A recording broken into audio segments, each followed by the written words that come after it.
Oke, Assalamualaikum warahmatullahi wabarakatuh. Baik anak-anak, pada kesempatan kali ini kita akan belajar tentang interpretasi citra penginderaan jauh. Materi ini kelas 10 ya. Jadi bagi kelas 11 dan kelas 12 tetap bisa menyimak materi ini untuk flashback atau mengulang materi yang telah kalian pelajari sebelumnya. Oke, dalam pembelajaran ini nanti akan ada 4 sub pembahasan. Yang pertama kita akan membahas tentang pengertian dari interpretasi citra itu sendiri. Yang kedua tahap interpretasi citra. Ketiga unsur dari interpretasi citra itu. Dan yang terakhir nanti kita akan coba untuk melakukan interpretasi citra. Oke, yang pertama kita akan membahas tentang pengertian interpretasi citra. Apa sih interpretasi citra itu? Jadi kalau sebelumnya kalian sudah membahas tentang penginderaan jauh ya, hasil dari penginderaan jauh itu berupa citra. Nah, citra itu bisa dipakai kalau kita sudah melakukan interpretasi.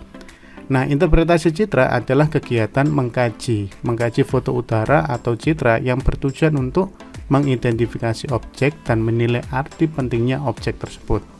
Artinya kita berusaha mengetahui objek itu apa sih, gitu ya.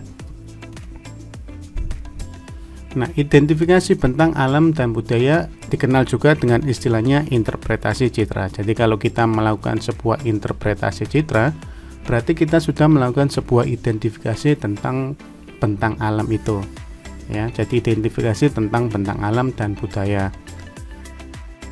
Sebenarnya dalam melakukan interpretasi citra itu terdiri atas 2 kegiatan yang utama.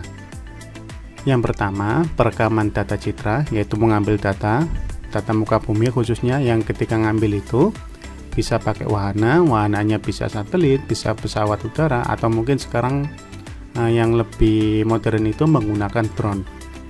Yang kedua yaitu penggunaan data. Setelah diambil kemudian digunakan.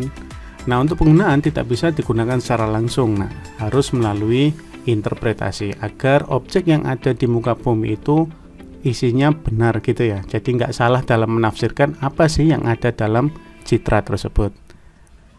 Oke, jadi secara definisi seperti itu interpretasi citra ya. Yang kedua yaitu tahap dalam interpretasi citra. Apa saja tahapannya? Dalam interpretasi citra ada 3 tahap. Tahap yang pertama yang kita kenal namanya deteksi, yang paling ringan.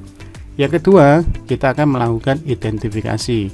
Baru yang terakhir kita akan melakukan analisis terhadap hasil identifikasi kita sebelumnya. Untuk deteksi itu apa? Deteksi itu adalah sebuah pengamatan, pengenalan, dan penentuan atas ada atau tidak adanya suatu objek pada foto atau citra. Jadi di sini hanya berusaha untuk melihat ada apa enggak sih objek ini di situ gitu. Keberadaannya bagaimana gitu yang ada di dalam citra. Itu namanya deteksi. Selanjutnya kita melakukan identifikasi. Apa sih identifikasi itu? Identifikasi itu merupakan sebuah upaya mencari dan mencirikan objek yang telah dideteksi dengan menggunakan keterangan yang cukup dan didukung dengan beberapa informasi sesuai dengan unsur-unsur interpretasi. Unsur-unsurnya kita bahas nanti ya setelah ini. Jadi kita bisa mengenali, bisa mengidentifikasi citra yang telah kita deteksi sebelumnya menggunakan keterangan-keterangan berbagai faktor nanti, yaitu dari unsur-unsur yang ada dalam interpretasi itu. Ketiga, setelah kita melakukan identifikasi, nanti kita akan melakukan analisis, menganalisis atas apa yang sudah kita identifikasi sebelumnya. Nah, analisis itu apa? Analisis itu adalah sebuah upaya mengumpulkan informasi lebih lanjut. Jadi kita menganalisis lebih dalam dan berusaha untuk menerjemahkan tentang apa yang terdapat dalam foto atau citra sehingga dapat ditarik sebuah kesimpulan bahwa ini adalah objek A, ini adalah objek B, dan begitu seterusnya. Jadi ada 3 tahap. Yang pertama tadi deteksi, yang kedua identifikasi, dan yang ketiga kita melakukan analisis. Gitu ya, Nak. Selanjutnya unsur-unsur interpretasi citra. Nah, unsur-unsur inilah sesuatu yang sangat penting yang harus kita pahami agar kita bisa melakukan sebuah proses interpretasi citra dengan benar. Nah, apa saja unsur-unsurnya? Ada 8 unsur, mestinya ada 9 ya, tapi 9 itu adalah faktor lain atau informasi pendukung yang lain. Jadi secara umum, unsur-unsur interpretasi citra itu ada 8. Yang pertama adalah rona dan warna. Apa sih rona dan warna itu? Rona itu tingkat kegelapan ya, gelap terangnya satu objek atau satu citra.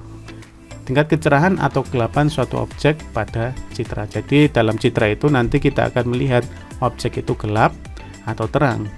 Di sini kita juga harus bisa mempelajari bagaimana satu objek di muka bumi itu kemampuannya dalam menangkap sebuah sinar, khususnya sinar matahari. Dia banyak memantulkankah, dia banyak meneruskan dan sebagainya, gitu ya.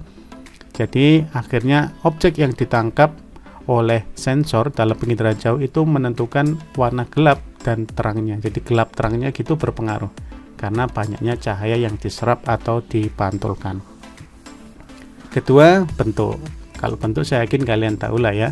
Kalau lapangan sepak bola misalkan bentuknya kotak, sawah itu kotak. Jadi bentuk itu model yang terbentuk dalam citra. Jadi bentuknya bagaimana? Segitiga kah? Lingkaran dan sebagainya. Gitu ya. Itu bentuk. Selanjutnya adalah ukuran. Ukuran itu apa? Ukuran ya jaraknya bagaimana? Luas, volume, ketinggian tempat dan kemiringan. Selanjutnya yaitu tekstur. Tekstur itu adalah tingkat kekasaran kenampakan objek. Jadi objek yang ada di dalam citra itu punya tingkat kekasaran yang berbeda, punya tekstur yang berbeda.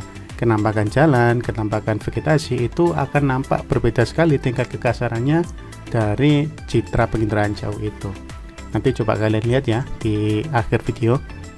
Selanjutnya adalah pola. Pola itu adalah kecenderungan bentuk suatu objek. Jadi ada objek itu yang polanya mengikuti sungai, ada yang polanya mengikuti jalan raya, ada yang polanya mengikuti rel kereta api dan sebagainya. Jadi ada bentuk-bentuk khusus gitu yang membentuk sebuah pola-pola yang rapi.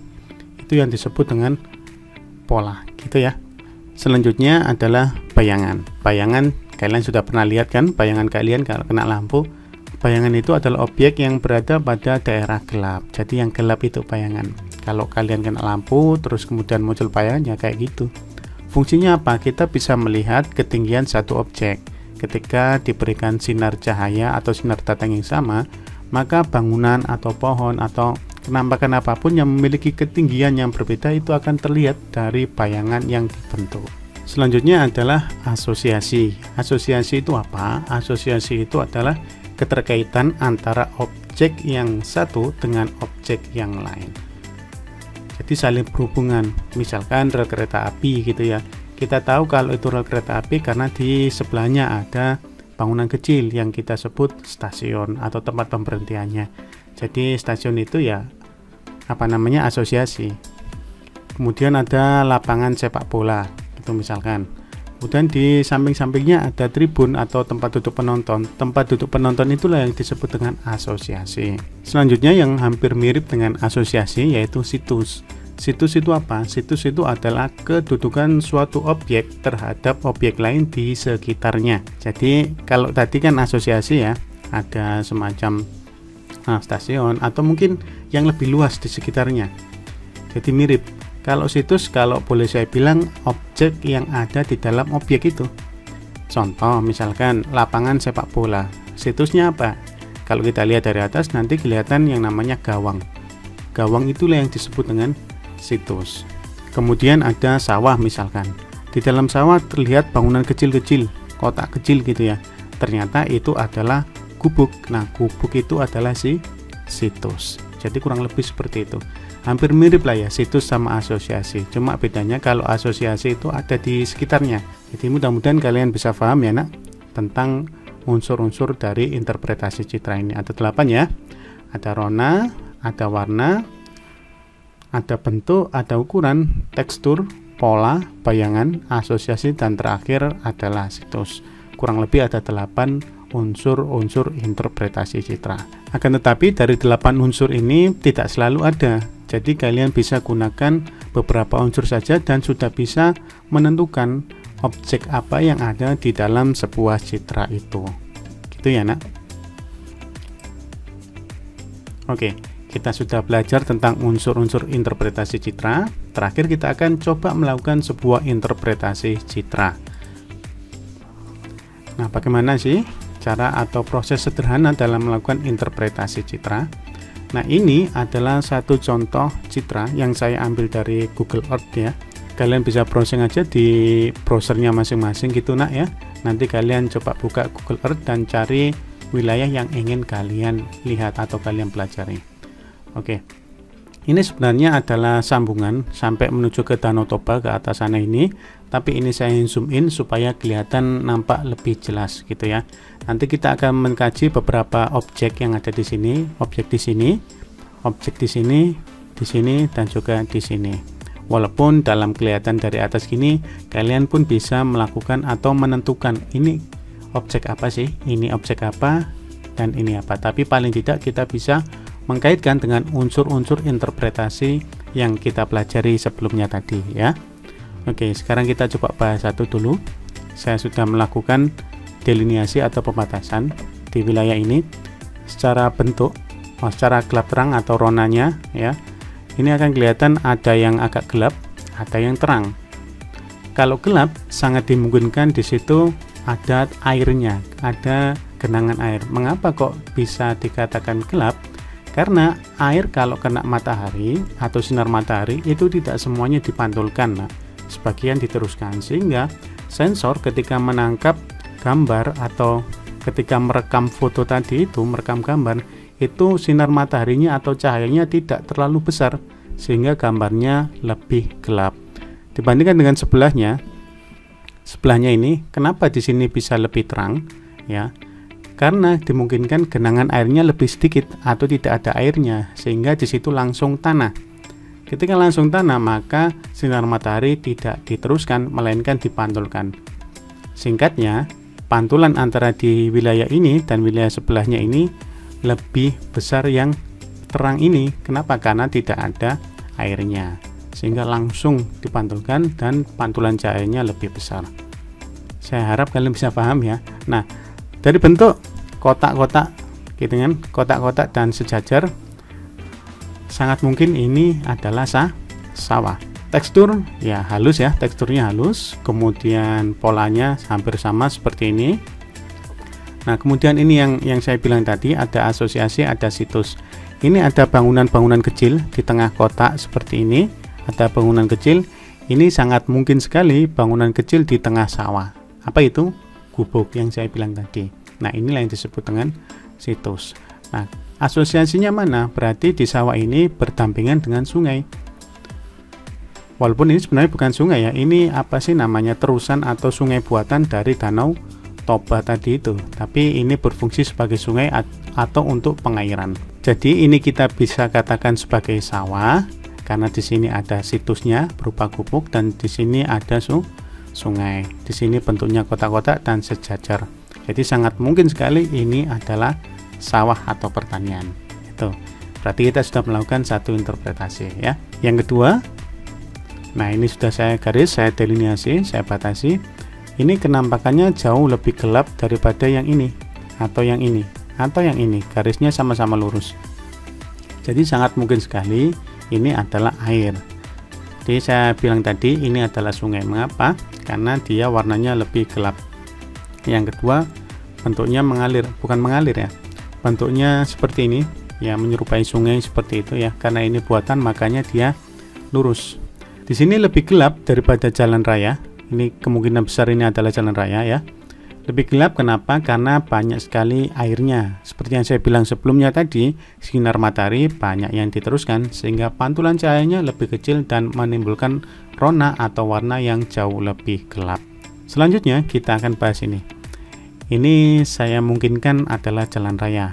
Mengapa? Satu, dari segi bentuk dia berkelok, kemudian berasosiasi dengan pemukiman penduduk. Ini sangat mungkin pemukiman atau rumah penduduk. Ada pohon-pohon dan pohon-pohon ini tidak ada di dalam atau di dalam ini, jalan ini, sehingga membentuk pola-pola khusus gitu ya. Kemudian dia lebih terang, jadi sangat mungkin tidak ada air di sini, pantulannya lebih tinggi dibandingkan yang ini, maka bisa kita simpulkan ini adalah jalan raya. Nah, saya sampling aja di sini, sebenarnya ini luas sekali ya. Ini apa? Nah, di sini ada warna hijau gitu ya. Kemudian secara tekstur, tingkat kekasaran, jauh lebih kasar dibandingkan sebelahnya, bentuknya tidak beraturan, maka saya bisa katakan ini adalah lahan kosong. Lahan kosong, akan tetapi di sini masih ditumbuhi beberapa tumbuhan dan di sekitarnya ada yang kosong, atau ya lahan kosong seperti itulah ya. Dari warnanya kelihatan lebih terang, pantulannya lebih tinggi, maka bisa dikatakan itu tidak ada vegetasinya. Sedangkan di sini dia lebih gelap. Mengapa? Karena memang dia ada vegetasinya. Jadi itulah cara interpretasi yang sederhana nak ya. Sebenarnya tahap dalam melakukan interpretasi itu banyak nak ya, dan panjang dan lebih detail gitu tentunya. Tapi dalam video ini kayaknya tidak mungkin saya sampaikan sangat detail. Paling tidak kalian memahami dasar-dasar dalam melakukan interpretasi citra, memahami unsur-unsurnya dan juga bagaimana caranya. Gitulah. Baik anak-anak, semoga kalian bisa memahami materi kali ini. Semoga ilmunya bermanfaat. Kalau ada pertanyaan, tulis saja di kolom komentar, nanti akan berusaha saya jawab. Dan sampai jumpa di pertemuan selanjutnya ya. Assalamualaikum warahmatullahi wabarakatuh.